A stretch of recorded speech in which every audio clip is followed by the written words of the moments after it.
Security forces نے مہمت کے سرحدی علاقے میں خفیہ اطلاعات پر مبنی ایک بڑے اور انتہائی اہم آپریشن کے دوران فتنۃ الخوارج کی پاکستان میں دراندازی کی کوشش کو ناکام بنا دیا۔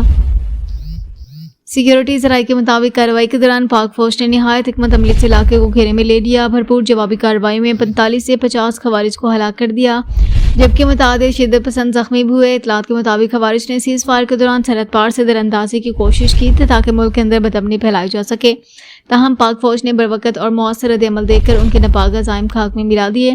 علاقے میں کئی گھنٹوں تک شدید فائرنگ کا تبادلہ جاری رہا، جس کے بعد فوج نے علاقے کو مکمل طور پر کلیئر کر کے سرچ آپریشن شروع کر دیا۔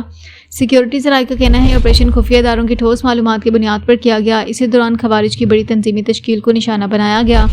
اس سے قبل بھی خیبر پختونخوا کے مختلف علاقوں میں 13 تا 15 اکتوبر کے دوران ہونے والی کارروائیوں میں 34 دہشت گرد ہلاک ہوئے تھے۔